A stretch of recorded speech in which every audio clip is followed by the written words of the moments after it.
আমাদের অনেক দিন ধরে ইচ্ছা ছিল যে আমরা ড্রিম পার্কে যাব।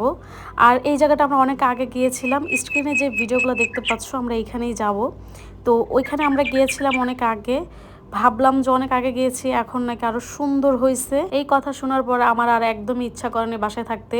কখন যাব শুধু এই টেনশনে ছিলাম। তো সবাইকে রাজি করাইলাম যে চলো আমরা এখানে যে ঘুরে আসি। অনেক সুন্দর সুন্দর রাইডার নিয়ে আসছে ভাই। আমি যে চিন্তা করছিলাম তার চাইতে আরও বেশি ভালো করছে, আমার কাছে মনে হয়েছে বেশি ভালো করছে। তো এই তো আমরা চলে আসলাম নদী পার হয়ে। আমাদের এখানে নদী পার হইতে হয়, তো বেশিক্ষণ লাগে না।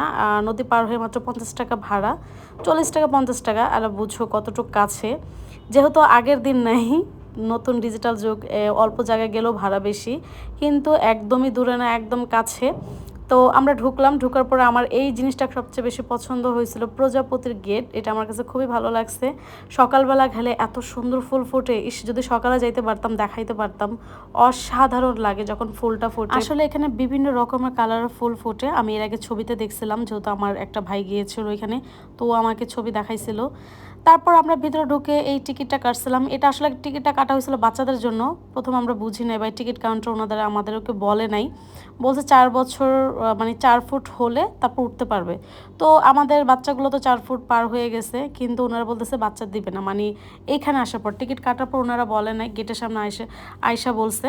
তো ডিরেক্টলি বলছে এখানে উঠা যাবে না, আপনি টিকিট কাউন্টারে কিনছেন, টিকিট কাউন্টারে গিয়ে নিয়ে আসেন, মানে তাদের সাথে যা কথা বলেন। এতটা বেয়াদব ছিল, মানে বলার বাইরে। মনটা চাইছিল জুতাটা খুলে একটা বাড়ি মারি। আমাদের যতগুলো বাচ্চা ছিল সাথে, ওরা সবাই কান্নাকাটি করছে এখানে ওঠার জন্য। তো ওরা যদি আগে থেকে বলতো যে বাচ্চা উঠা যাবে না, তাইলে হয়তো বা টিকিটটা কাটতাম না। এখানে 100 না জানি 200 টাকা করে কাটছে, আমার ঠিক মনে নাই। যাই হোক, তো দেখতেছি যেহেতু বাচ্চা উঠতে দিবে না, এই জন্য আমরা বড়রাই উঠলাম। আমরা তো কখনো এই গাড়ি চালাই নাই, মানে এরকম গাড়ি তো উঠি নাই। আমার সবচেয়ে বেশি ভয় লাগে। ওরা মোটামুটি উঠছে, তাই আমি উঠে নাই, ওদেরকে উঠাইছি। আমার ছোট বোন ওরা ছিল, ভাই ছিল, ওদেরকে উঠাইছি। যাই হোক, ওরা উঠছে, ওদের কাছে খুবই ভালো লাগছে। প্রথমে ওরা হিমশিম খাইছিল, মানে ওরা তো আসলে উঠে নাই, এই প্রথমে উঠছে, এই জন্য ওরা হিমশিম খাচ্ছিল। কিন্তু সেকেন্ড পরে ওরা নিজেরাই বুঝছে, নিজেরাই খেলতেছিল, যে দেখো নিজেরাই খেলতেছে, বলা লাগে নাই।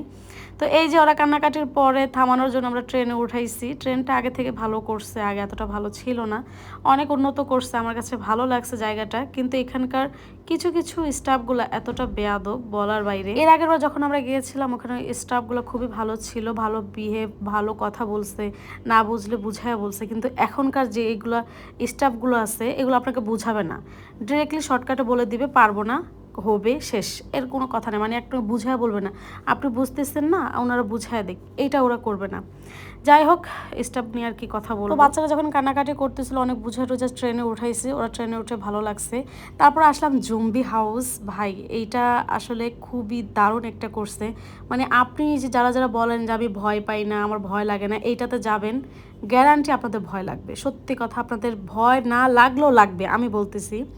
প্রচণ্ড ভয় ছিল, আমার কাছে ভালো লাগছে। ইভেন আমাদের সাথে যারা ছিলাম আমরা সবাই মোটামুটি ভয় পাইছি। আমি নর্মালি কোনো জায়গায় গেলে আমি সহজে ভয় পাই না, তো আজকে আমার এটা তো ভয় লাগছে। সেখানে জনপথের টিকিট 250 অথবা 300 নিবে, এইরকম। আমার খেয়াল নাই, যেহেতু আমি টিকিট কাটি নাই, আমার ভাই কাটছে, ও জানে। তো আমি জিজ্ঞেস করছিলাম একবার, ও মেবি আমাকে 250 টাকা বলছে বা 300 টাকা বলছে, এরকমই হবে।